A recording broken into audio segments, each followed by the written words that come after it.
ഹരേ കൃഷ്ണ. ഹരേ കൃഷ്ണ. ഹരേ കൃഷ്ണ. ആദ്യം എനിക്ക് ഇങ്ങനെ ഒരു അവസരം തന്നതിന് എല്ലാ ഭക്തരോടും എൻ്റെ പ്രണാമാർപ്പിക്കുന്നു. ഹരേ കൃഷ്ണ. ഇങ്ങനെ ഒരു സേവ ചെയ്യാനായിട്ട് ശരിക്കും അത്രയും യോഗ്യതയൊന്നുമില്ല, എങ്കിലും ഭഗവാന്റെ കാരുണ്യത്തിനും ഭഗവാന്റെ കാരുണ്യത്തിനു വേണ്ടി പ്രാർത്ഥിച്ചുകൊണ്ട് ചെയ്യാണ്. ഹരേ കൃഷ്ണ.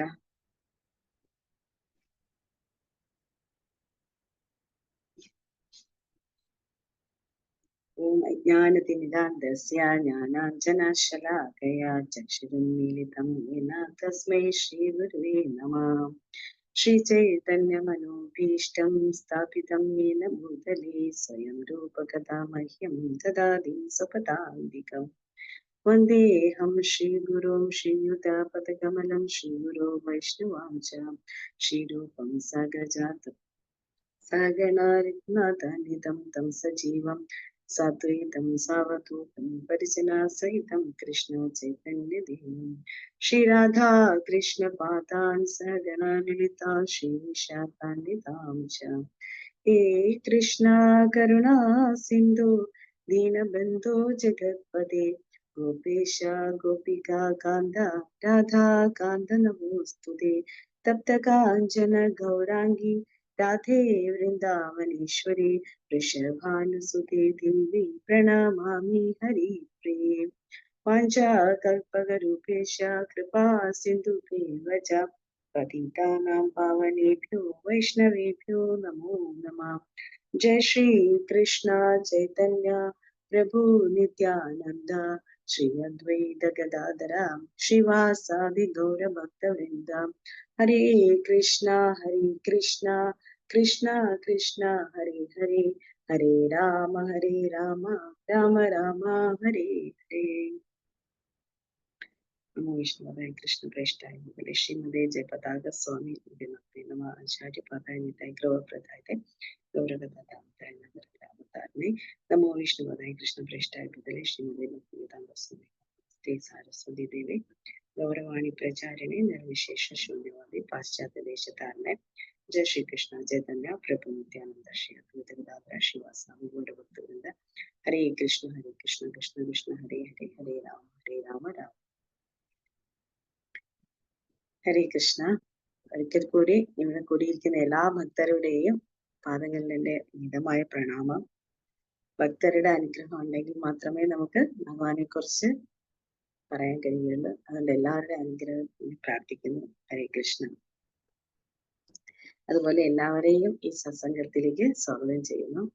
ഹരേ കൃഷ്ണ. നമുക്കിന്ന് ശ്ലോകം എന്ന് പറയുന്നത് ഒന്നാമത്തെ സ്കന്ധത്തില് 9-ാമത്തെ അധ്യായം ഭീഷ്മദേവന്റെ വിയോഗം എന്ന അധ്യായത്തിലെ 21-ാമത്തെ ശ്ലോകമാണ്. ഹരേ കൃഷ്ണ. സർവാത്മനാ സമദൃശോ ഹൃദയസ്യാനഹം കൃതേ തത്കൃതം.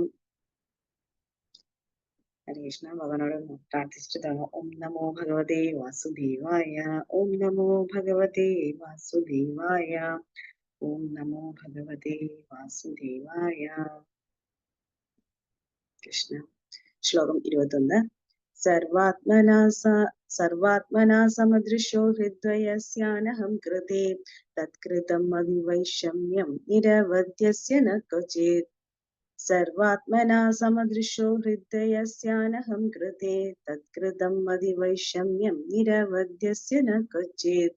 സർവാത്മനാ സമദൃശോ ഹൃദയസ്യാനഹം കൃതേ തത്കൃതം അതിവൈഷമ്യം നിരവധ്യസ്യ ന ക്വചിത്.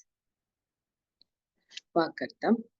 സർവാത്മന ഏവരുടെയും അന്തരംഗസ്ഥനായവനെ സംബന്ധിച്ച്, സമദൃശ ഏവരെയും സമഭാവനയോടെ ദർശിക്കുന്നവനെ സംബന്ധിച്ച്, ഹി നിശ്ചയമായും, അദ്വയസ്യ നിരപേക്ഷകന്റെ, അനഹം കൃതേ വിദ്യാബോധത്തിന്റെ എല്ലാ ഭൗതിക അനന്യതകളിൽ നിന്നും സ്വതന്ത്രമായ, തത്കൃതം സർവ്വതും അദ്ദേഹത്താൽ അതായത് ഭഗവാനാൽ നിറവേറ്റപ്പെടുന്നു. മതി അഹംബോധം അതായത് ബുദ്ധി, വൈഷമ്യം വ്യാവർത്തനം, നിരവധ്യസ്യ സർവബന്ധങ്ങളിൽ നിന്നും സ്വതന്ത്രമായി, ന ഒരിക്കലും ഇല്ല, ക്വചിത് ഏത് അവസ്ഥയിലും. വിവർത്തനം ഭാവാർത്ഥം എസി ഭക്തിയാനന്ദ മിശ്ര പ്രഭാത് കി ജയ്. വിവർത്തനം പരമദിവ്യോത്തമ പുരുഷനാകയാൽ ഭഗവാൻ ഏവരുടെയും ഹൃദയത്തിൽ പരമാത്മാവായി കുടികൊള്ളുകയും ഏവരിലും ഒരുപോലെ കൃപയുള്ളവനും വ്യാവർത്തനത്തിന്റെ വിദ്യാബോധത്തിൽ നിന്നും സ്വതന്ത്രനാകുന്നു. ആകയാൽ സന്തുലിതനായ അദ്ദേഹത്തിന്റെ പ്രവൃത്തികളെല്ലാം തന്നെ ഭൗതിക ലഹരിയിൽ നിന്നും സ്വതന്ത്രമാണ്. ഭാവാർത്ഥം ഭഗവാൻ നിരപേക്ഷനും പരിപൂർണനുമാകയാൽ അദ്ദേഹത്തിൽ നിന്നും യാതൊന്നും വിഭിന്നമല്ല. അദ്ദേഹം കൈവല്യനാകുന്നു. അദ്ദേഹം ഇല്ലാത്ത പക്ഷം ഇവിടം ശൂന്യമാണ്. അതായത് ഭഗവാനെ കൂടാതെ യാതൊന്നുമില്ല. സർവ്വതും ഏവരും അദ്ദേഹത്തിന്റെ ശക്തിയുടെ ആവിഷ്കരണങ്ങളാവുന്നു എന്ന് മാത്രമല്ല, അതിൽ നിന്നും അഭിന്നമായി അദ്ദേഹത്തിന്റെ ശക്തിയാൽ അദ്ദേഹം എവിടെയും സ്ഥിതി ചെയ്യുന്നു. ഓരോ ഇഞ്ച് സൂര്യരശ്മികളിലും ഓരോ സൂര്യരശ്മിയുടെയും തന്മാത്രിക അണുവിലും സൂര്യനെ തിരിച്ചറിയാൻ സാധിക്കുന്നു. അതേപോലെ ഭഗവാൻ അദ്ദേഹത്തിന്റെ വിവിധ ശക്തികളാൽ വിസ്തരിക്കുന്നു. അദ്ദേഹം പരമാത്മാവായി ഏവരുടെയും ഹൃദയത്തിൽ പരമ മാർഗദർശിയായി സ്ഥിതി ചെയ്യുന്നു. അതിനാൽ അദ്ദേഹം മുമ്പേ തന്നെ സർവ്വ ജീവാത്മാക്കളുടെയും സാരഥിയും ഉപദേഷ്ടാവുമാകുന്നു. അർജുനന്റെ സാരഥിയായി ഭഗവാൻ സ്വയം പ്രത്യക്ഷപ്പെടുമ്പോഴും അദ്ദേഹത്തിന്റെ ഉദാത്തമായ പദവിക്ക് യാതൊരു മാറ്റവും ഉണ്ടാകുന്നില്ല. ഭക്തിയുദ്ധ സേവനത്തിന്റെ ശക്തി ഒന്നുകൊണ്ട് മാത്രമാണ് ഭഗവാൻ സാരഥിയായതും ദൂതനായുമൊക്കെ വർത്തിച്ച് ഭക്തന്റെ അഭീഷ്ടം സാധിച്ചു കൊടുക്കുന്നത്. ഭഗവാൻ പൂർണ്ണമായും അതീന്ദ്രനായതുകൊണ്ട് ഭൗതിക ധാരണകൾക്ക് അതീതനാണ്. അദ്ദേഹത്തിന്റെ പ്രവൃത്തികൾക്ക് ഉത്തമ അധമ ഭേദങ്ങളില്ല. യാതൊന്നും അദ്ദേഹത്തിൽ നിന്ന് വിഭിന്നമല്ല. അഹന്തയുടെ ഭൗതിക സങ്കല്പം അദ്ദേഹത്തിൽ സന്തുലിതമാണ്. ആകയാൽ തന്റെ ശുദ്ധ ഭക്തന്റെ സാരഥിയായി വർത്തിക്കുന്നത് അദ്ദേഹത്തിന് അപകീർത്തികരമായി അനുഭവപ്പെടുകയില്ല. വാത്സല്യനിധിയായ അഥവാ കൃപാലുവായ ഭഗവാനിൽ നിന്നും സേവനം പ്രാപ്തമാക്കുന്നത് ശുദ്ധ ഭഗവത് ഭക്തന്റെ ഭഗവത് കടാക്ഷത്താൽ മാത്രമാകുന്നു. ഹരേ കൃഷ്ണ. ഈ അധ്യായത്തില്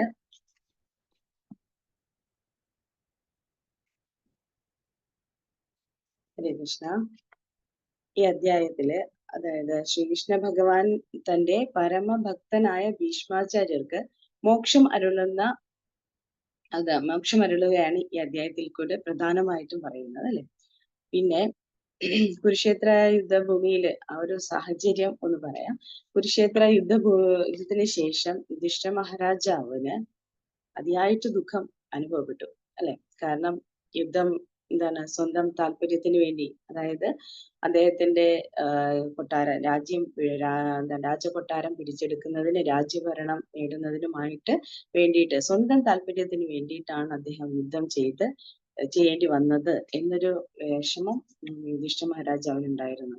കാരണം അതിനു വേണ്ടി പ്രയത്നിച്ചിട്ടാണ് ബാക്കി എല്ലാ പ്രജകളും, അതായത് അവിടെ എല്ലാവരെയും എന്ത് ചെയ്യേണ്ടി വന്നത്, മരിക്കേണ്ടി വന്നത് എന്ന് വിചാരിച്ച് അദ്ദേഹത്തിന് ആ ഒരു പാപം അദ്ദേഹം ചെയ്യേണ്ടി വന്നു എന്ന് വിചാരിച്ചിട്ട് യുധിഷ്ഠിര മഹാരാജാവിന് വളരെയധികം വിഷമം ഉണ്ടായിരുന്നു, ദുഃഖമായിരുന്നു അദ്ദേഹത്തിന്. പക്ഷെ അദ്ദേഹത്തിന് എല്ലാവരും അദ്ദേഹത്തിനെ ആശ്വസിപ്പിക്കാൻ വേണ്ടി ശ്രമിച്ചിരുന്നു.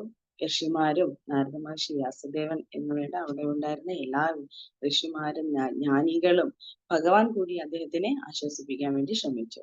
പക്ഷേ അവരുടെ വാക്കുകളിലൊന്നും തന്നെ അദ്ദേഹത്തിന് ആശ്വാസം ലഭിച്ചില്ല. എല്ലാവരും പറഞ്ഞു ദുര്യോധനന്റെ അഹങ്കാരം കൊണ്ടാണ്, അത്യാർത്തി കൊണ്ടാണ് ഇതിങ്ങനെ സംഭവിച്ചത് എന്നൊക്കെ പറഞ്ഞിട്ടൊന്നും അദ്ദേഹത്തിലൊന്നും ആശ്വസിക്കാൻ കഴിഞ്ഞില്ല. ഇത് നമുക്കറിയാം, ഭഗവത്ഗീതയുടെ തുടക്കത്തില്, അല്ലെ, കുരുക്ഷേത്ര യുദ്ധം നടക്കുന്നതിന് മുന്നേ തന്നെ ഇതുപോലൊരു വിഷമാവസ്ഥയിലായിരുന്നു അർജുനനും, അല്ലെ. അർജുനൻ ഭഗവാനോട് പറഞ്ഞു, എനിക്ക് യുദ്ധം ചെയ്യാൻ കഴിയില്ല. എല്ലാവരെയും കണ്ടപ്പോ അർജുനന് സങ്കടമായി. ആദ്യം ഇങ്ങനെ യുദ്ധത്തിന് എല്ലാരെയും കാണാൻ വേണ്ടിയിട്ട് ഭഗവാനോട് പറഞ്ഞു. ഭഗവാന് അറിയാം, നമുക്ക് ഈ ശ്ലോകത്തിൽ പറയുന്നത് പോലെ പരമാത്മാവായിട്ട് എല്ലാവരുടെയും ഹൃദയത്തിൽ കുടികൊള്ളുന്നുണ്ട്. അതുകൊണ്ട് തന്നെ എല്ലാവരുടെ ചിന്തകളും മനസ്സിലാക്കാൻ ഭഗവാൻ കഴിയും, അല്ലെ. അപ്പൊ അർജുനൻ എല്ലാവരെയും കാണണമെന്ന് ആഗ്രഹമുള്ളതെന്ന് പറഞ്ഞപ്പോ തന്നെ ഭഗവാൻ ആ സെന്റർ ഭാഗത്ത് കൊണ്ട് നിർത്തി, അല്ലെ. ദ്രോണരെയും ഭീഷ്മരെയും കാണുന്ന വിധത്തിൽ, പിന്നെ കൗരവരെ എല്ലാവരെയും കാണുന്ന വിധത്തിൽ മധ്യഭാഗത്ത് കൊണ്ട് നിർത്തി. ആ സമയം പറഞ്ഞു, എന്നിട്ട് ഭഗവാൻ പറഞ്ഞു, നോക്കിക്കോളൂ, നിന്നോട് എതിരെ നിൽക്കാൻ യുദ്ധം ചെയ്യാൻ വന്നിരിക്കുന്നവൻ ആരൊക്കെയാണെന്ന് കണ്ടോളാൻ പറഞ്ഞു. ആ കാണുന്ന സമയത്താണ് അർജുനന് വിഷമം ഉണ്ടാകുകയും എന്താണ് ഗാന്ധീവം എല്ലാം രഥത്തിൽ വെച്ചിട്ട് ഇനി എനിക്ക് യുദ്ധം ചെയ്യാൻ കഴിയില്ല എന്ന് പറഞ്ഞിട്ട് ഒരു 5 കാര്യങ്ങളൊക്കെ പറയും അല്ലെ. എന്താണ് എനിക്ക് എന്താണ് ഇവരെയൊക്കെ കാണുമ്പോൾ ദയ തോന്നുന്നുണ്ട്. പിന്നെന്താണ് എനിക്ക് ഇവരെയൊക്കെ കൊല്ലുമ്പോൾ ഞാൻ പിന്നെ ഇവരെല്ലാം മരിച്ചു കഴിഞ്ഞാൽ എനിക്ക് ആരോട് ആസ്വദിക്കാൻ കഴിയും, സന്തോഷം ആരോട് എനിക്ക് പങ്കിടാൻ കഴിയും എന്ന് പറയും. പിന്നെന്താണ് ഇതൊക്കെ ഇവരെയൊക്കെ വധിച്ചു കഴിഞ്ഞാൽ അതിന്റെ പാപം എനിക്ക് ലഭിക്കും. പിന്നെ എന്താണ് പിന്നെ കുലം നശിച്ചു പോവും. പിന്നെ എന്താണ് അവസാനം പറയും എനിക്കിത് എന്താണ് ചെയ്യേണ്ടതെന്ന് എനിക്കൊരു തീരുമാനം എടുക്കാൻ കഴിയുന്നില്ല എന്ന് പറയും. അങ്ങനെ ഒരു അവസ്ഥയിലെത്തി നിൽക്കുമ്പോഴാണ് എന്താണ് പിന്നീട് അർജുനൻ എന്താണ് ഭഗവാൻ അർജുനനോട് പറയും നിനക്ക് ഇതൊക്കെ എവിടുന്ന് മാലിന്യം വന്ന് പെട്ടു എന്നൊക്കെ ചോദിക്കുന്ന സമയത്ത് അർജുനൻ എന്ത് ചെയ്യും, അതിനുശേഷം ഭഗവാനെ ശരണം പ്രാപിക്കും ഒരു ഗുരുവായിട്ട്. ഭഗവാന്റെ ശിഷ്യനാണ് ഞാൻ, എനിക്ക് ശരിയായിട്ട് പറഞ്ഞു തരൂ എന്ന് പറഞ്ഞ് ശരണം പ്രാപിക്കുമ്പോൾ ആണ് ശരിക്കും ആ ഒരു ശ്ലോകത്തിൽ നിന്നാണ് നമുക്ക് ഭഗവത്ഗീത കിട്ടുന്നത് അല്ലെ. അർജുനൻ അങ്ങനെ ഒരു ശ്ലോകം ആ 2-ാമത്തെ അധ്യായത്തിലെ 7-ാമത്തെ ശ്ലോകം അത് എന്താണ് അല്ല സോറി അത് ഭഗവാൻ പറയുന്നതാണ്. എന്താണ് എനിക്ക് എന്താണ് ശരിയായിട്ട് തീരുമാനം എടുക്കേണ്ടതെന്ന് അറിയില്ല, ഞാൻ അങ്ങേ ശരണം പ്രാപിച്ചിരിക്കുകയാണെന്ന് പറഞ്ഞിട്ട് പറയുന്ന ആ ശ്ലോകത്തില് കർപ്പണ്യദോഷാപഹതസ്വഭാവ പൃച്ഛാമിത്വം ധർമ്മ സംരചിത ശിഷ്യസ്ത്യാഹം ഷാദിമാം തോട്ടവന. ആ ശ്ലോകത്തിലൂടെയാണ് ശരിക്കും ഭഗവത്ഗീത ആ ഒരു ടേണിംഗ് പോയിന്റ് എന്ന് പറയുന്നത് അവിടെ നിന്നാണ് അല്ലെ. ഈ യുദ്ധം ഉണ്ടാവുന്നത് പിന്നെ എന്താണ് ഭഗവത്ഗീത ഭഗവാന്റെ ഉപദേശങ്ങൾ നമുക്ക് ലഭിച്ചതും ആ ഒരു ശ്ലോകത്തിൽ നിന്നാണ്. അപ്പൊ അർജുനൻ അങ്ങനെ ശരണം പ്രാപിക്കുമ്പോഴാണ് എന്ത് കിട്ടുന്നത്, നമുക്ക് ഭഗവത്ഗീത കിട്ടും. അതുപോലെ തന്നെ അർജുനൻ കർത്തവ്യം ചെയ്യുന്നത്. പക്ഷെ ഇവിടെ നോക്കുമ്പോ ഭഗവാൻ ഉപദേശിച്ചിട്ടും ആര് മനസ്സിലാക്കുന്നില്ല, യുധിഷ്ഠിര മഹാരാജാവ് അത് അത്രയും തൃപ്തികരമായിട്ട് തോന്നുന്നില്ല. കാരണം എന്താന്ന് വെച്ച് കഴിഞ്ഞാൽ എല്ലാത്തിനും എന്താണ് ഒരു മൂല കാരണം ഉണ്ടാവും അല്ലെ. ഭഗവാൻ അറിയാം, ഭഗവാന്റെ എന്തൊക്കെ ഏതൊക്കെ സമയത്ത് ചെയ്യണം എന്നുള്ളത് ഭഗവാൻ നല്ലതുപോലെ അറിയാം. അപ്പൊ അതുകൊണ്ട് തന്നെ ഭഗവാന്റെ ഭക്തനായിട്ടുള്ള ഭീഷ്മദേവരുടെ ആ മഹിമ ലോകം മുഴുവൻ എന്താണ് അറിയിക്കണം. അതിനു വേണ്ടിയിട്ടാണ് ശരിക്കും എന്താണ് യുധിഷ്ഠിര മഹാരാജാവിന്റെ ഹൃദയത്തിൽ ഇരിക്കുന്ന പരമാത്മാവായിട്ടും ഭഗവാൻ ഇരിക്കുന്നുണ്ട്. ആ പരമാത്മാവായ ഭഗവാന് എന്താണ് യുധിഷ്ഠിര മഹാരാജാവിനെ കൊണ്ട് ഇത് മനസ്സിലാക്കിക്കാനും ഭഗവാൻ പറയുമ്പോൾ അല്ലെങ്കിൽ മറ്റ് ഋഷിമാരും ജ്ഞാനികൾ അവരൊക്കെ പറയുമ്പോൾ ആ ഉപദേശം കേട്ട് അദ്ദേഹത്തിന് മനസ്സിലാക്കാൻ കഴിയും. പക്ഷേ ഭഗവാൻ തന്നെ അവിടെ എന്താണ് അങ്ങനെ ഒരു ഇത് ചെയ്യിച്ചു എന്നാണ്. എന്തിനു വേണ്ടി? ഭീഷ്മദേവരുടെ മഹിമ ലോകം മുഴുവൻ അദ്ദേഹത്തിന് പ്രശസ്തി വർദ്ധിപ്പിക്കാൻ വേണ്ടിയിട്ട്. അതുകൊണ്ടാണ് യുധിഷ്ഠിര മഹാരാജാവിന് ഇവരുടെ ഉപദേശങ്ങളൊന്നും തന്നെ തൃപ്തികരമല്ലാതായി തോന്നിയത്. എന്നിട്ട് യുധിഷ്ഠിര മഹാരാജാവിനോട് പറയും എന്താണ് നമുക്ക് ഭീഷ്മദേവനെ ചെന്ന് കണ്ടിട്ട് അദ്ദേഹത്തിൽ നിന്ന് നമുക്ക് ചോദിച്ച കാര്യങ്ങൾ മനസ്സിലാക്കാം എന്ന് പറഞ്ഞ് അവിടേക്ക് കൊണ്ടുപോകും. അതിനും എന്താണ് അപ്പൊ എന്താണ് യുധിഷ്ഠിര മഹാരാജാവിന് ആശ്വാസം അവിടെ നിന്ന് ലഭിക്കും എന്ന് ഭഗവാൻ പറയും. പിന്നെ എന്താണ് അതിന് പ്രത്യേകിച്ച് കാരണങ്ങളുണ്ട്. കാരണം എന്താന്ന് വെച്ച് കഴിഞ്ഞാൽ ഒന്നെന്ന് പറയുന്നത് എന്താണ് ഭീഷ്മദേവനെ എന്താണ് ശരീരം ഉപേക്ഷിക്കുന്ന സമയത്ത് ഭഗവാനെ ദർശിക്കണം എന്നുള്ളൊരു ആഗ്രഹം ആർക്കുണ്ടായിരുന്നു? ഭീഷ്മദേവനുണ്ടായിരുന്നു. ഭീഷ്മദേവന് ഇച്ഛാമൃത്യുവാണ് അല്ലെ. അദ്ദേഹത്തിന് ഏത് സമയമാണ് ശരീരം ഉപേക്ഷിക്കേണ്ടത് എന്ന് അദ്ദേഹത്തിന് തീരുമാനിക്കാൻ കഴിയും. അപ്പോ അദ്ദേഹത്തിന് ആഗ്രഹം എന്ന് വെച്ചാൽ ഭഗവാനെ ദർശിച്ചുകൊണ്ട് എന്താണ് ശരീരം ഉപേക്ഷിക്കണം എന്നാണ്. ആ ആഗ്രഹം ആർക്ക് സാധിച്ചു കൊടുക്കണം? ഭഗവാന് സാധിച്ചു കൊടുക്കണം. പിന്നെ എന്താണ് ഭീഷ്മർക്ക് പാണ്ഡവരെ എന്താണ് രാജകീയമായിട്ടുള്ള പ്രൗഢിയോടുകൂടി കാണണമെന്ന് ആഗ്രഹമുണ്ട്. അപ്പൊ അതും സാധിച്ചു കൊടുക്കണം. ഭീഷ്മദേവൻ ഇപ്പൊ എന്താണ് കുരുക്ഷേത്ര യുദ്ധഭൂമിയിൽ ശരശയിലാണ് കിടക്കുന്നത്. അതുകൊണ്ട് തന്നെ അദ്ദേഹത്തിന് വന്ന് ഇവരുടെ രാജകീയമായ പ്രൗഢിയിൽ അവരെ ദർശിക്കാൻ കഴിയില്ല. അപ്പോ പാണ്ഡവര് എവിടേക്ക് പോണം?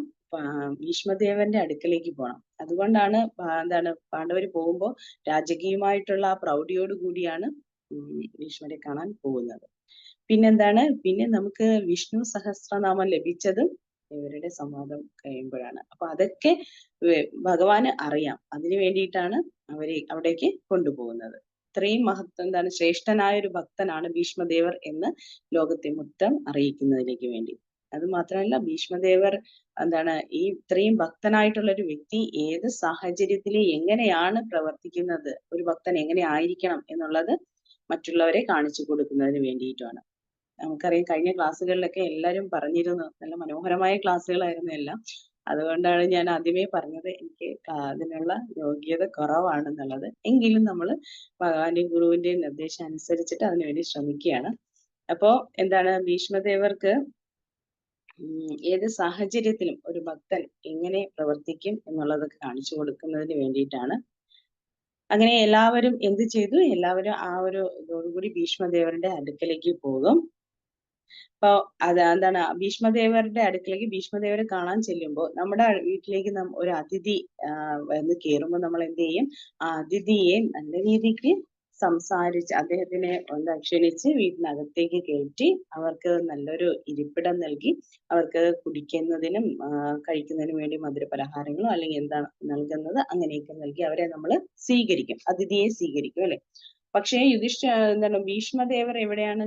കുരുക്ഷേത്ര യുദ്ധഭൂമിയിൽ അല്ലെ. അതുകൊണ്ട് തന്നെ അദ്ദേഹത്തിന് അങ്ങനെയുള്ള ഇതൊന്നും ചെയ്യാൻ കഴിയില്ലെങ്കിലും അദ്ദേഹം എല്ലാവരെയും നോക്കി നന്നായിട്ടൊന്ന് മന്ദഹസിച്ച് ചിരിച്ചു.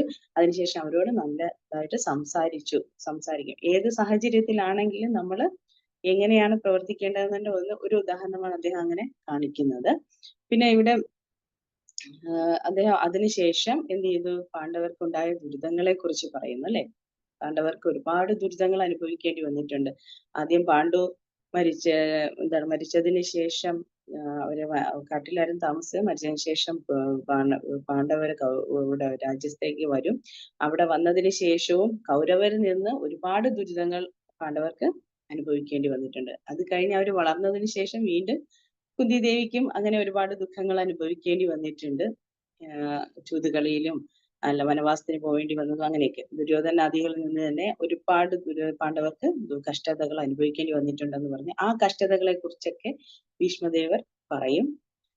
പക്ഷേ എങ്കിലും ഈ ദുരിതങ്ങളെല്ലാം അനുഭവിക്കേണ്ടി വന്നിട്ടുണ്ടെങ്കിലും എല്ലാവരിൽ നിന്നും നിങ്ങൾക്ക് രക്ഷ നേടാൻ കഴിഞ്ഞത് എന്താണ്? ബ്രാഹ്മണരുടെയും ധർമ്മത്തിന്റെയും ഭഗവാന്റെയും കാരുണ്യത്താലാണെന്ന് എന്താണ് ഭീഷ്മദേവർ പറയും.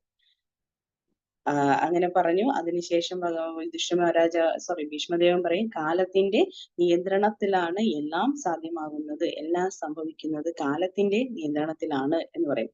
കാലത്തിന്റെ ഗതിക്കനുസരിച്ചിട്ടാണ് എല്ലാം സംഭവിക്കുന്നത് എന്ന് പറയും. അതായത് മേഘങ്ങളെ ഇങ്ങനെ കാറ്റ് അടിക്കുമ്പോൾ മേഘങ്ങൾ മാറി മാറി പോകുന്നത് പോലെ അതെല്ലാം ഇങ്ങനെ മാറിക്കൊണ്ടേയിരിക്കും എന്ന് പറയും.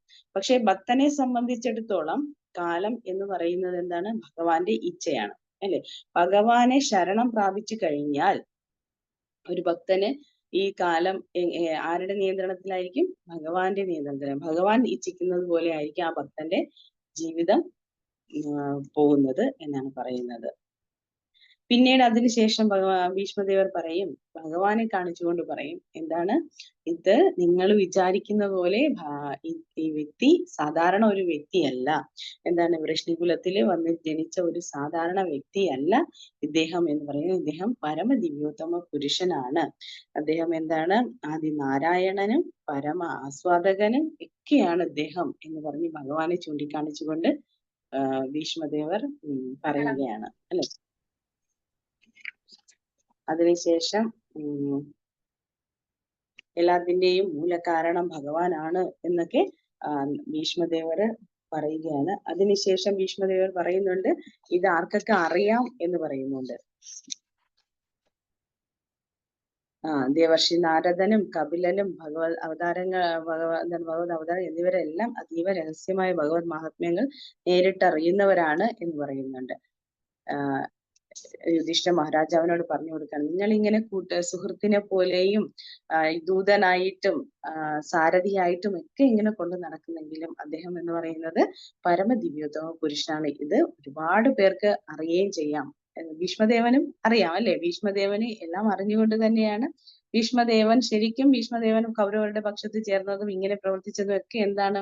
ഭഗവാന്റെ നിർദ്ദേശം അനുസരിച്ചിട്ടാണ് അല്ലെ. അത് നല്ല ഭംഗിയായിട്ട് തന്നെ ഭീഷ്മദേവർ അത് അഭിനയിക്കുകയും ചെയ്തു അല്ലെ. അങ്ങനെയാണ് ഭഗവാൻ ഭക്തർ എന്ന് പറയുമ്പോൾ ഏത് ബുദ്ധിമുട്ട് സഹിച്ചിട്ടായിരുന്നാലും ഭഗവാന്റെ എന്താണ് നിർദ്ദേശങ്ങൾക്കനുസരിച്ചിട്ടായിരിക്കും പ്രവർത്തിക്കുന്നത്. അതുപോലെ പിന്നീട് പറയുന്നുണ്ട്, അങ്ങയുടെ അറിവില്ലായ്മ നിമിത്തം പിതൃശ്വസേനെന്നും യുറ്റ സുഹൃത്തെന്നും അഭ്യുദയകാംക്ഷയെന്നും ഉപദേഷ്ടാവെന്ന ദൂതനെന്നും ഉപകാരി എന്നുമൊക്കെ അങ്ങ് കരുതിപ്പോന്ന ആ വ്യക്തിവിശേഷ സ്വരൂപം അഥവാ എന്താണ് സത്വാത്മക പർപ്പസ് പരമദിവ്യത്വം പുരുഷനായ ശ്രീകൃഷ്ണ ഭഗവാൻ തന്നെയാകുന്നു എന്നാണ് പറയുന്നത് കഴിഞ്ഞ ലാസ്റ്റ് ശ്ലോകത്തിൽ അല്ലെ. അതിനുശേഷം നമുക്ക് ഈ 21ാമത്തെ ശ്ലോകം തൊട്ട് 23ാമത്തെ ശ്ലോകം വരെ ഭഗവാന്റെ എന്താണ് ശ്ലോകങ്ങൾ ഭഗവാന്റെ മഹിമകളെ കുറിച്ചാണ് ഭീഷ്മദേവൻ പറയുന്നത്. ആദ്യം പറഞ്ഞു പരമദിവ്യത്വ പുരുഷനാണ്, അദ്ദേഹം എല്ലാത്തിന്റെ ആസ്വാദകനാണ്, ഇങ്ങനെയൊക്കെ പറഞ്ഞു. അതിനുശേഷം ഈ 21 തൊട്ട് 23 വരെ ഭഗവാന്റെ മഹിമയെ കുറിച്ച് പറയുന്നു. ഭഗവാൻ എന്ന് പറയുന്നത് നിരപേക്ഷനും പരിപൂർണനും ആകയാൽ ഭഗവാനിൽ നിന്ന് ഒന്നും വിഭിന്നമല്ല എന്ന് പ്രഭുപാദ് പറയുന്നുണ്ട്. എല്ലാം ഭഗവാന്റെ സൃഷ്ടിയാണ് അല്ലെ, ഭഗവാനിൽ നിന്ന് വരുന്നതാണ്. എന്ത് കാര്യവും ഭഗവാനിൽ നിന്ന് വരുന്നതാണ്. പക്ഷേ എന്ന് കരുതി ഭഗവാനിൽ നിന്ന് ഒന്നും ഭഗവാനിൽ നിന്ന് വിഭിന്നമല്ല എന്നുള്ളത്. ഭഗവാൻ ഇല്ലെങ്കിൽ ഈ പ്രപഞ്ചം തന്നെ ശൂന്യമായിരിക്കും അല്ലെ. എല്ലാവരും നമുക്കറിയാം ആദ്യം എന്താണ് കാരണദോഷ വിഷ്ണുവിൽ നിന്ന് പ്രപഞ്ചം സൃഷ്ടിച്ചു. ആ ഓരോ പ്രപഞ്ചത്തിലും ഗർഭോദക വിഷ്ണു പ്രവേശിക്കുകയും അവിടെ നിന്ന് ഭഗവാൻ എന്താണ് ഓരോ സൃഷ്ടിയിലും അല്ലെ, ഓരോ സൃഷ്ടിയും ഉണ്ടാകുമ്പോൾ അതിൽ ഓരോന്നിലും എന്താണ് പരമാത്മാ രൂപത്തില് ക്ഷീരോദകശായ വിഷ്ണു പ്രവേശിക്കും അല്ലെ. അപ്പൊ എല്ലാവരിലും സർവ്വചരാചരങ്ങളിലും ഭഗവാൻ കുടികൊള്ളുന്നുണ്ട്. പക്ഷെ ഭഗവാൻ എന്താണ് അതുകൊണ്ട് തന്നെ ഭഗവാനിൽ നിന്ന് ഒന്നും വിഭിന്നമല്ല എന്ന് പറയുന്നുണ്ട്. അതേപോലെ ഭഗവാൻ കൈവല്യം ആകുന്നു എന്നുള്ള മോക്ഷദാതാവുന്നു, എല്ലാവർക്കും മോക്ഷം നൽകുന്ന വ്യക്തിയുമാണ് ഭഗവാൻ എന്ന് പറയുന്നുണ്ട്. ഭഗവാന്റെ എന്താണ് എല്ലാം ഭഗവാന്റെ ശക്തിയുടെ ആവിഷ്കരണമാണെന്ന് പറയുന്നത്. എല്ലാം ഭഗവാൻ എല്ലാത്തിനും ശക്തി കൊടുക്കുന്നത് ആരാണ്? ഭഗവാൻ തന്നെയാണ്. അതായത് സൂര്യരശ്മിയുടെ ഓരോ എക്സാമ്പിൾ പറഞ്ഞിട്ടുണ്ട്. സൂര്യരശ്മിയുടെ ഓരോ തന്മാത്രിക അണുവിലും സൂര്യനെ തിരിച്ചറിയാൻ കഴിയുന്നത് പോലെ ഭഗവാൻ വിവിധ ശക്തികളാൽ വിസ്തരിക്കുന്നു എന്ന് പറഞ്ഞു. സൂര്യൻ എന്ന് പറയുന്നത് നമുക്കറിയാം, നമുക്ക് സാക്ഷാത്കാരം വിധത്തില് ബ്രഹ്മ പരമാത്മാ ഭഗവാൻ സാക്ഷാത്കാരം പഠിച്ചിട്ടുണ്ട്. അപ്പൊ അതിൽ തന്നെ എന്താണ് നമ്മൾ പറഞ്ഞു എല്ലാം സൂര്യനുമായിട്ടാണ് എക്സാമ്പിൾ പറയുന്നത് അല്ലെ. സൂര്യ പ്രകാശം, സൂര്യ ഉപരിതലം, സൂര്യഗോളം. അപ്പൊ അതേപോലെ എന്താണ് എല്ലാ അണുവിലും നമുക്ക് ഭഗവാനെ സൂര്യനെ തിരിച്ചറിയാൻ കഴിയും. സൂര്യന്റെ രശ്മി വരുമ്പോൾ ഓരോ ഇതിലും നമുക്ക് സൂര്യനെ തിരിച്ചറിയാൻ കഴിയും. അതുപോലെ ഭഗവാൻ എന്താണ് എല്ലാ വസ്തുവിലും ഭഗവാനെ നമുക്ക് മനസ്സിലാക്കാൻ കഴിയും. ഭഗവാന്റെ ശക്തികൾ വിസ്തരിച്ചിട്ടാണ് എല്ലാം സൃഷ്ടിച്ചിരിക്കുന്നത്. അതുകൊണ്ട് സൂര്യനെ പോലെയാണ് ഭഗവാൻ എന്ന് പറയുന്നു. പിന്നെ എല്ലാവരുടെയും ഹൃദയത്തിൽ ഭഗവാൻ കുടികൊള്ളുന്നുണ്ട് അല്ലെ. എല്ലാവരുടെയും ഹൃദയത്തിൽ പരമാത്മ രൂപത്തിൽ ഭഗവാൻ കുടികൊള്ളുന്നുണ്ട് എന്ന് പറയുന്നുണ്ട്. അപ്പൊ അതുകൊണ്ട് തന്നെ ആദ്യമേ തന്നെ ഭഗവാൻ എല്ലാവരുടെയും ഉപദേഷ്ടാവാണ്, സുഹൃത്താണ് എന്നും പറയുന്നുണ്ട്. സർവ്വ ജീവാത്മാക്കളുടെയും സാരഥിയും ഉപദേഷ്ടാവും ആകുന്നു ഭഗവാൻ എന്ന് പറയുന്നത്. എങ്കിലും എന്താണ് അദ്ദേഹത്തിന്റെ പദവിക്ക് യാതൊരു മാറ്റവും ഉണ്ടാവില്ല അല്ലെ. ഭഗവാൻ നമ്മൾ പറയാറുണ്ട്, ഒരു മെഴുകുതിരിയിൽ നിന്നും അടുത്ത മെഴുകുതിരിയിലേക്ക് ദീപം തെളിയിച്ച് പോയെങ്കിലും ആദ്യത്തെ മെഴുകുതിരി അതങ്ങനെ തന്നെ നിൽക്കും അല്ലെ. അതുപോലെ ഭഗവാൻ എത്ര വിസ്തരണങ്ങൾ എന്തൊക്കെ ആയാലും ഭഗവാൻ ശാശ്വതനായിട്ട് തന്നെ അതേപോലെ തന്നെ നിലനിൽക്കും എന്ന് പറയുന്നുണ്ട്. ഭഗവാൻ ഒരു കോട്ടവും സംഭവിക്കില്ല എന്ന് പറയുന്നുണ്ട്. അർജുനന്റെ സാരഥിയായിട്ട് ഭഗവാൻ വന്നു അല്ലേ. അപ്പോഴും ഭഗവാൻ എന്താണ്, അദ്ദേഹത്തിന് യാതൊരു കോട്ടവും സംഭവിക്കില്ല അല്ലെ. ഭഗവാന്റെ ആ പ്രൗഢിയോടുകൂടി തന്നെയാണ് പരമദിവ്യത്വം കൃഷ്ണനായിട്ട് തന്നെയാണ് നിലനിൽക്കുന്നത്. പിന്നെ ഭക്തിയുത സേവനത്തിന്റെ ശക്തി കൊണ്ടാണ് സാരഥിയായും ദൂതനുമായിട്ടൊക്കെ ഭഗവാൻ ഭക്തന്റെ ആഗ്രഹങ്ങൾ ഭഗവാൻ സാധിച്ചു കൊടുക്കുന്നത് എന്ന് പറഞ്ഞു. ഭക്തിയുടെ സേവനത്തിന്റെ ശക്തി കൊണ്ട് പാണ്ഡവർ ഭഗവാന്റെ നിർദ്ദേശങ്ങൾക്കനുസരിച്ച് ഒന്നും വ്യതിചലിക്കില്ല അല്ലെ. ഭഗവാൻ എന്താണോ പറയുന്നത് അതനുസരിച്ചിട്ടാണ് അവര്. അത്രയും നല്ല ഭക്തരായിരുന്നു പാണ്ഡവർ എന്ന് പറഞ്ഞത്. അതുകൊണ്ട് തന്നെയാണ് ഭഗവാൻ ദൂതനായിട്ട് പോയി. അപ്പൊ യുധിഷ്ഠിര മഹാരാജാവിന്റെ നിർദ്ദേശം അനുസരിച്ച് ഒരു ദൂതനായിട്ട് പോയി. പിന്നെ അർജുനന്റെ സാരഥിയായിട്ട് വന്നു.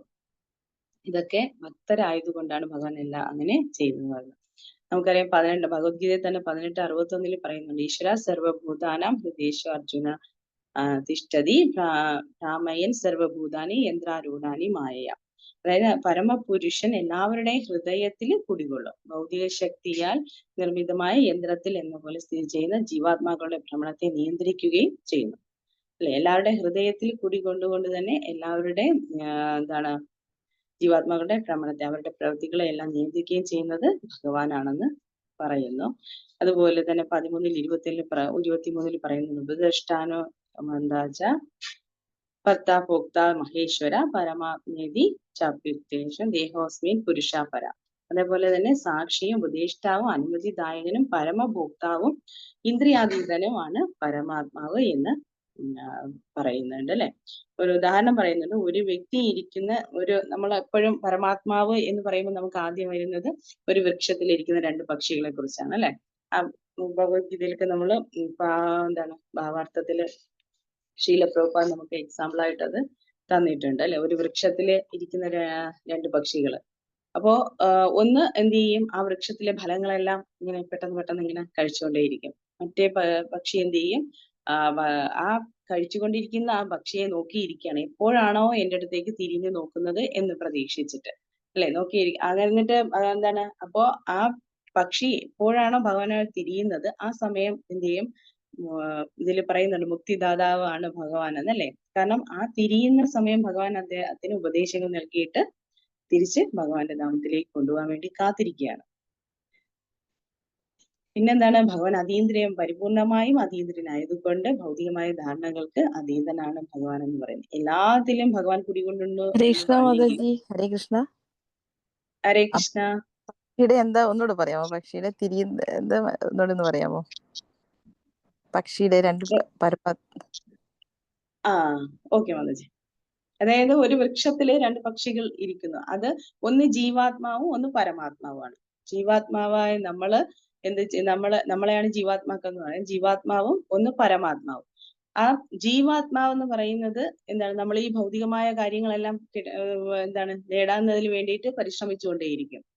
പക്ഷെ പരമാത്മാവായ ഭഗവാൻ എന്താണ്, എപ്പോഴും ഈ ജീവാത്മാവിനെ നോക്കിയിരിക്കും, എപ്പോഴെങ്കിലും എന്റെ നേരെ തിരിയുന്നുണ്ടോ എന്റെ ഉപദേശങ്ങൾ കേൾക്കാനായിട്ട് എന്ന്.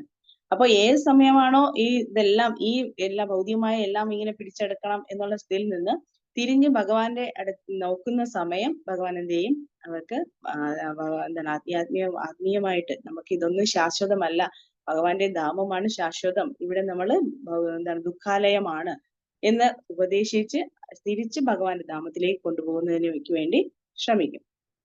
അപ്പൊ അതാണ് രണ്ട് പക്ഷികളെ ഉദ്ദേശിക്കുന്നത്. അതായത് ഹരേ കൃഷ്ണ. അപ്പൊ അതുപോലെയാണ് ഭഗവാൻ ഇങ്ങനെ നമ്മളെ എവരെയും നോക്കി ഇരിക്കുന്നത്.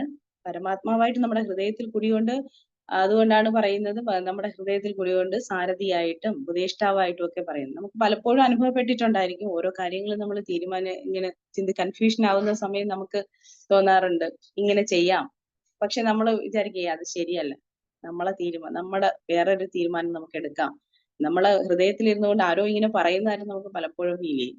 പക്ഷെ അത് കേൾക്കാതെ നമ്മൾ വേറെ നമ്മുടെ ഇഷ്ടത്തിന് പ്രവർത്തിക്കുമ്പോഴാണ് അത് ആപത്തിലേക്ക് പോകുന്നത്. അതുപോലെ തന്നെയാണ് അർജുനന്റെ തേരാളിയായിട്ട് ഭഗവാൻ വന്നതിൽ ഭഗവാന് അപകീർത്തിയില്ല. ഭഗവാൻ എല്ലാത്തിലും ഉണ്ടെങ്കിലും ഭഗവാന്റെ ആ ഷഡ് ഐശ്വര്യപൂർണനായിട്ട് അല്ലെങ്കിൽ ഭഗവാൻ പരമ ദിവ്യോത്തമ പുരുഷനായിട്ട് തന്നെ നിലകൊള്ളും. പിന്നെ ഇതിൽ അവസാനം പറയുന്നുണ്ട്, കൃപാലുവായ ഭഗവാന്റെ സേവനം പ്രാപ്തമാകുന്നത് ശുദ്ധ ഭക്തന്റെ ഭഗവത് കടാക്ഷത്താൽ മാത്രമാണ് എന്ന് പറയുന്നുണ്ട് അല്ലെ. ഇതുപോലെ തന്നെ ശുദ്ധഭക്തന്മാരെന്ന് പറയുമ്പോൾ ഇന്നലെ ക്ലാസ്സിൽ കുറച്ച് ചർച്ച നടന്നിരുന്നു അല്ലെ, ഭക്തൻ ആരാണ് എന്താണ് എന്നുള്ളതിനെ കുറിച്ചൊക്കെ ഒരു ചർച്ച. ഭഗവാൻ എന്ന് പറയുമ്പോ ഭഗവാനും ഭക്തനുമായിട്ട് ഒരു അതീന്ദ്രിയമായിട്ടുള്ള ഒരു ബന്ധമാണ് ഉള്ളത്.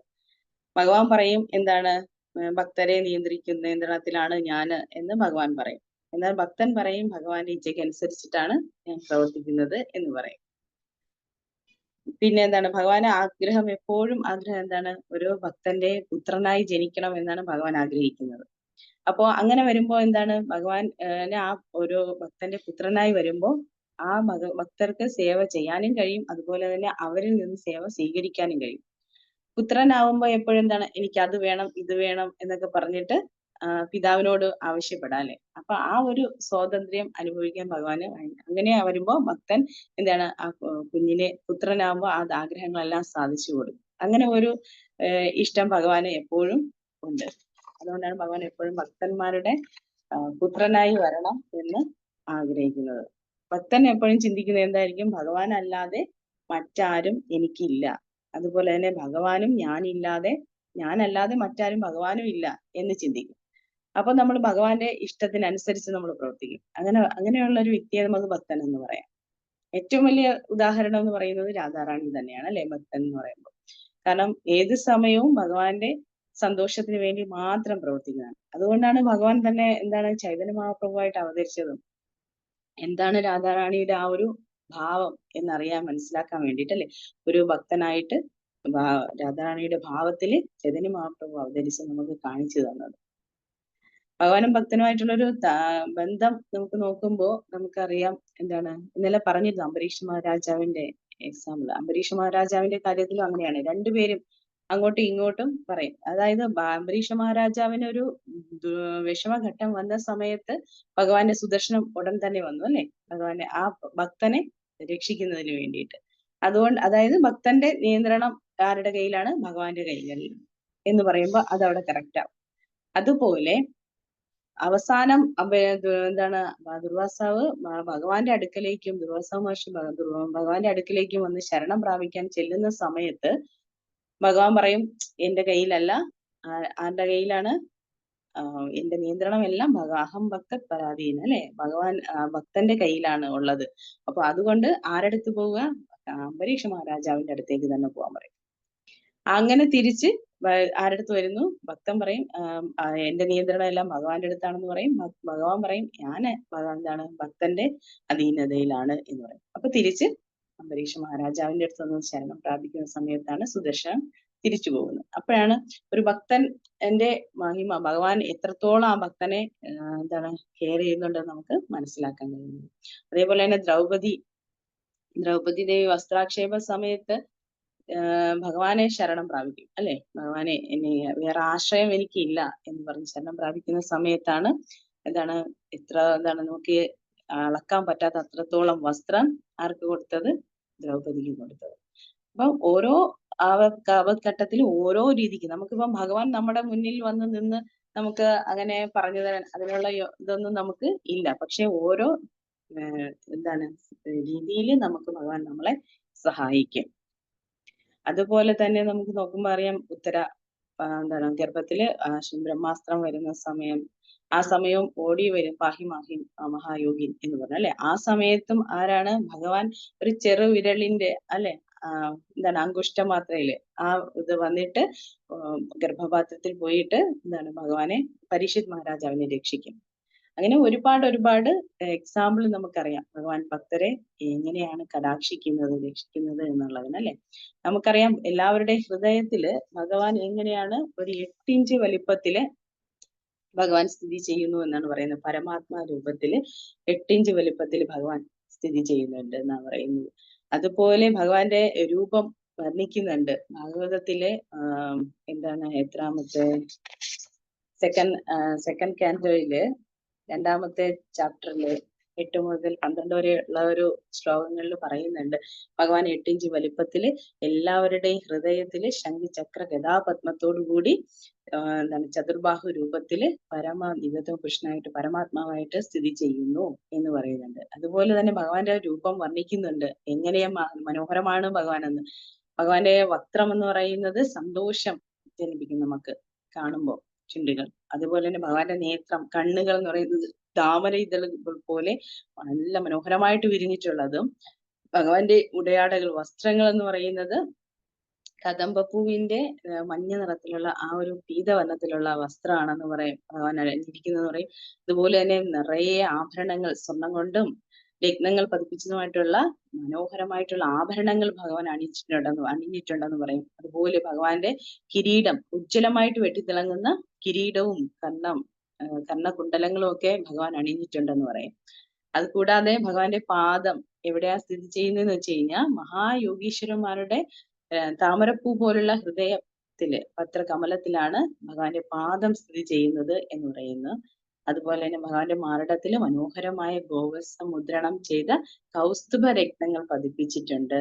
പിന്നെ തോളില് വേറെ മനോഹരമായിട്ടുള്ള രത്നങ്ങൾ പതിപ്പിച്ചിട്ടുണ്ടെന്ന് പറയും.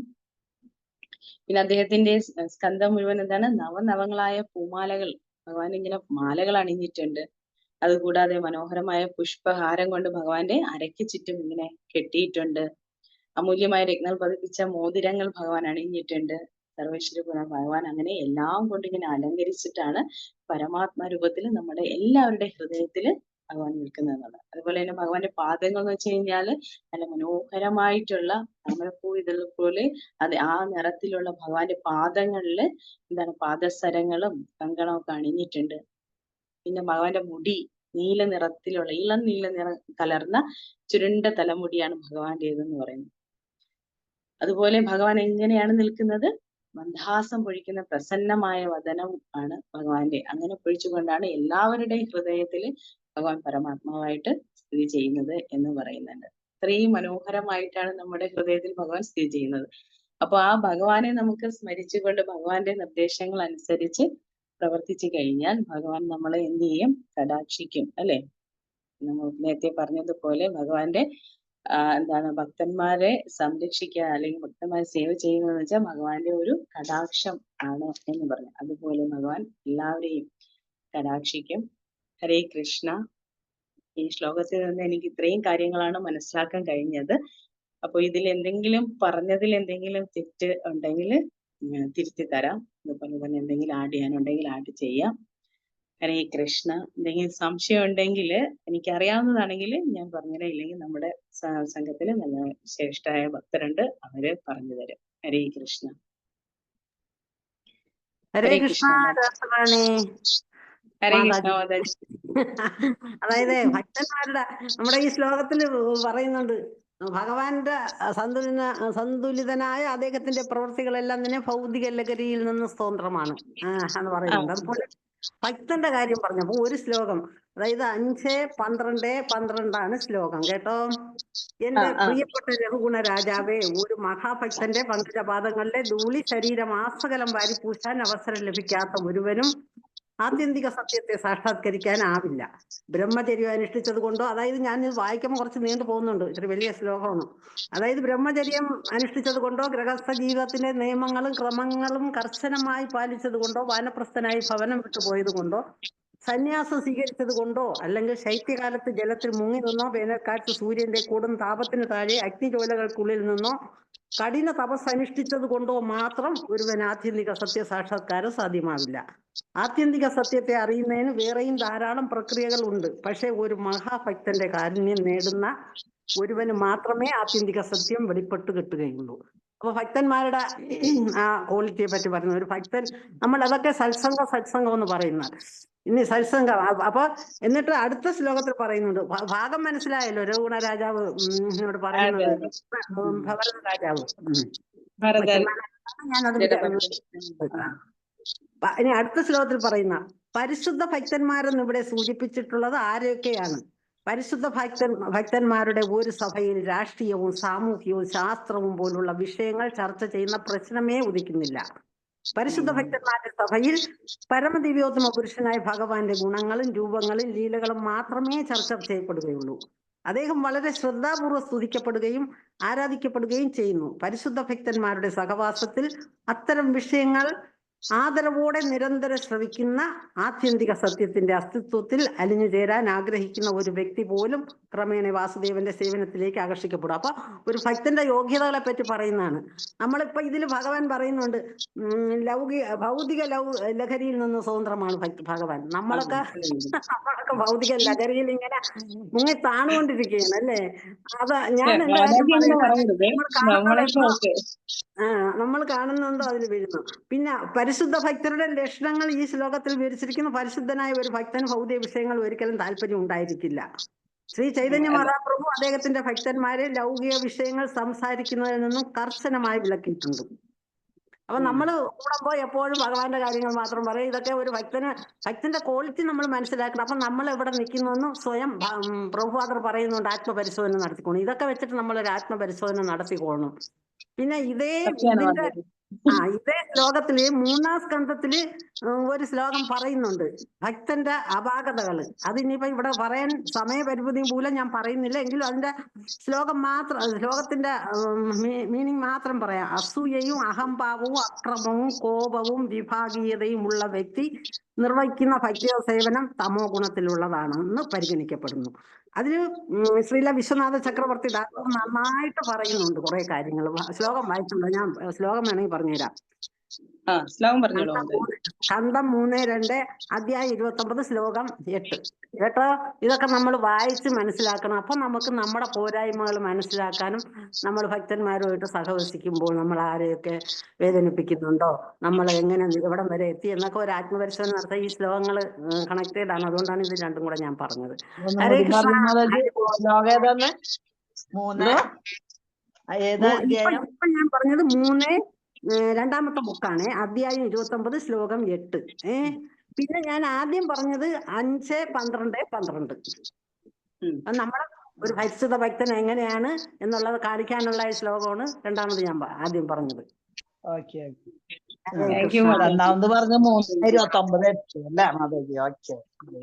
3:29:8. മാതാജി. ഹരേ കൃഷ്ണ. ശരിക്കും അതാണ് ഭക്തൻ എന്ന് നമ്മളിങ്ങനെ എല്ലാം പറയും, സത്സംഗം വേണം, ഭക്തരുടെ അസോസിയേഷൻ വേണം എന്ന് പറയും. പക്ഷെ നമ്മൾ എല്ലാവരും ഭക്തരാവാൻ വേണ്ടി ശ്രമിച്ചുകൊണ്ടിരിക്കുന്നവരാണ്. അപ്പോ പ്രശ്നബാധകളൊക്കെ വരും. ആ ശ്ലോകം ഞാൻ പറഞ്ഞത് അതാണ്. നമ്മളതെപ്പോഴും ഒരു ആത്മപരിശോധന നടത്തിക്കോണമെന്ന് പറയുന്ന അതാണ്.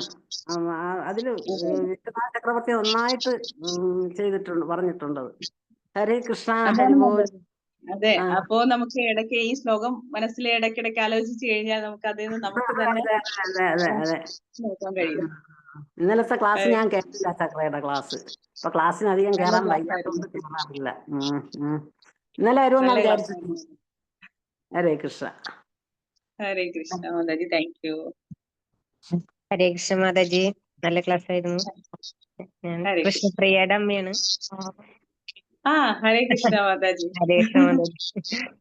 പ്രണാം മാതാജി. ഹരേ ഹരേ കൃഷ്ണ. Thank you Mataji. ഹരേ കൃഷ്ണ. ഹരേ കൃഷ്ണ മാതാജി, ഒരു സംശയം ചോദിക്കട്ടെ? ഭഗവാൻ നമ്മുടെ ഹൃദയത്തില് മാതാജി പറഞ്ഞത് 8 ഇഞ്ച് വലിപ്പത്തിൽ ഉണ്ടെന്നല്ലേ പറഞ്ഞ ഭഗവാൻ? അതെ, 8 ഇഞ്ച് വലിപ്പത്തിലാണോ മാതാജി? അതോ ഞാൻ ഇതിനു മുമ്പ് കേട്ടത് തള്ളവിരലിന്റെ വലിപ്പത്തിൽ നിന്നാ കേട്ട്. ഭഗവാൻ പരീക്ഷിത് മഹാരാജാവിനെ രക്ഷിക്കാൻ വേണ്ടിയിട്ട് അങ്ങനെ ആണ് തള്ളവിരലിന്റെ വലിപ്പത്തിൽ ഭഗവാൻ ഉത്തരയുടെ ഗർഭത്തിൽ പ്രവേശിക്കുന്നു എന്ന് പറയുന്നുണ്ട്. ശ്രീമദ് ഭാഗവതത്തില് 2nd കാൻഡോയില് പറയുന്നുണ്ട് മാതാജി, 8ാമത്തെ ശ്ലോകത്തിലാണെന്ന് തോന്നുന്നു.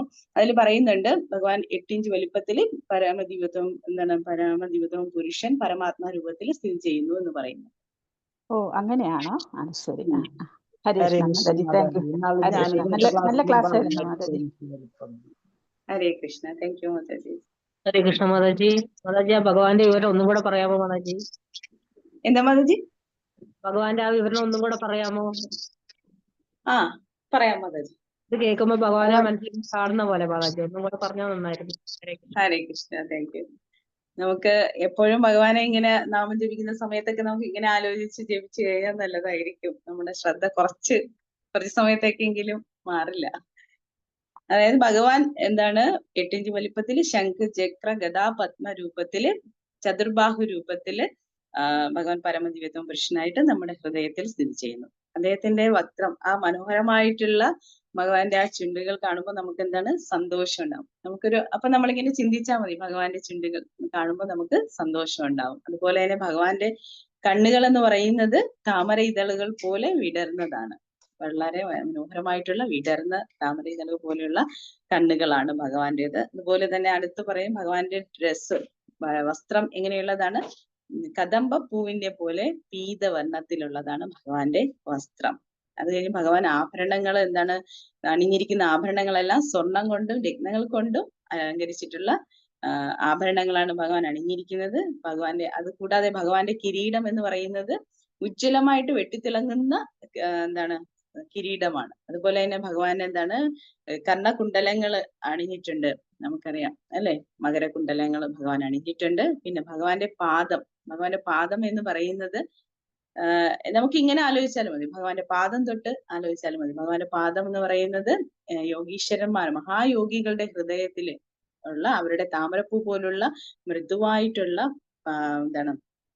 പത്രം താമര പോലെയുള്ള ഹൃദയപത്രത്തിലാണ് ഭഗവാന്റെ പാദങ്ങൾ സ്ഥിതി ചെയ്യുന്നത്. അതുപോലെ തന്നെ ഭഗവാന്റെ പാദത്തില് ആ പാദസരവും കങ്കണവും ഒക്കെ ഭഗവാൻ അണിഞ്ഞിട്ടുണ്ട്.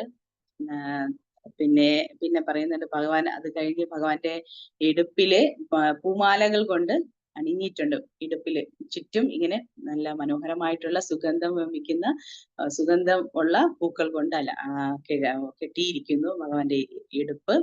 പിന്നെ അത് കഴിഞ്ഞ് ഭഗവാന്റെ ഹൃദയത്തിന്റെ ഭാഗത്ത് എന്താണ് ഗോവത്സം മുദ്രണം ചെയ്ത മാറിടത്തില് മനോഹരമായിട്ടുള്ള ഗോവത്സം മുദ്രണം ചെയ്ത ഒരു കൗസ്തുഭ രത്നമുണ്ട്.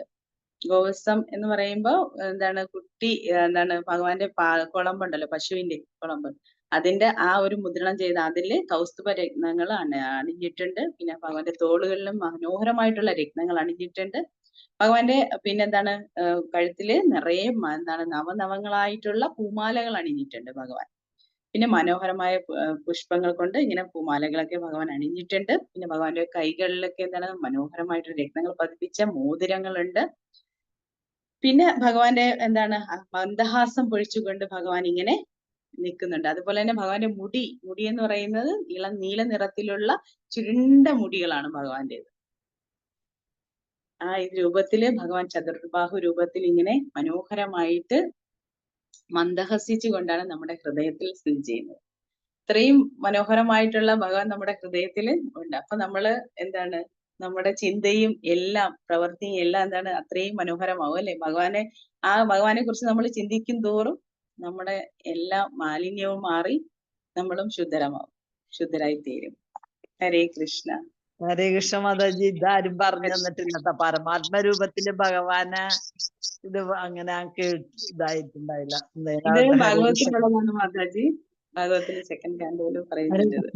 വളരെ നന്ദി മാതാജി. എത്ര കേട്ടാലും മതിയാവൂല ഭഗവാനെ പറ്റി. അതുകൊണ്ടാണ് ഒന്നുകൂടെ റിപ്പീറ്റ് ചെയ്യാൻ പറഞ്ഞത്. ഹരേ കൃഷ്ണ. കുഴപ്പമില്ല, സന്തോഷമേ ഉള്ളൂ മാതാജി. എനിക്ക് ഒരു പ്രാവശ്യം കൂടി അങ്ങനെ ഭഗവാനെ കുറിച്ച് പറയാൻ പറ്റിയല്ലോ. വളരെ സന്തോഷം.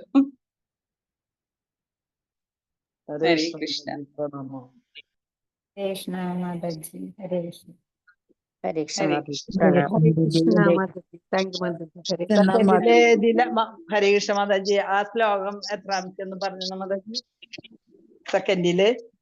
സെക്കൻഡില് പരമാത്മാവിനെ കുറിച്ച് ഇങ്ങനെ ഒരു വിവരണം തരുന്നുണ്ട് മാതാജി. 8 തൊട്ട് സെക്കൻഡ് കാൻഡോയില് അധ്യായം 2 8 തൊട്ട് 12 വരെയുള്ള ശ്ലോകങ്ങൾ പറയുന്നുണ്ട്.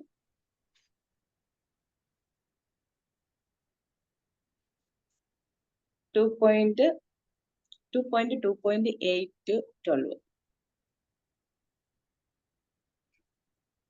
Hare Krishna Maji. Thank you so much Maji. Hare Krishna. Hare Krishna. Hare Krishna Madaji. Thank you. Pranam Madaji. Hare Krishna. Hare Krishna.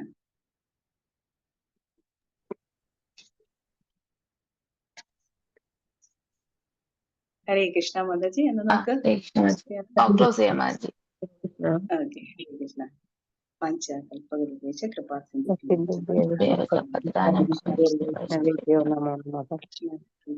നന്ദി മാജി. വളരെ മനോഹരമായ ക്ലാസ്സിന് നന്ദി മാജി. വളരെ നന്ദി മാജി. താങ്ക് യു മാജി. ഹരേ കൃഷ്ണ പ്രഭു. ഞാനാണ് താങ്ക്സ് പറയേണ്ടത് ഇങ്ങനെ ഒരു അവസരം തന്നതിന്. ഹരേ കൃഷ്ണ. ക്ലോസ് ചെയ്തോട്ടെ മാജി? ക്ലോസ് ചെയ്തു. താങ്ക് യു മാജി. Thank you. ഹരേ കൃഷ്ണ.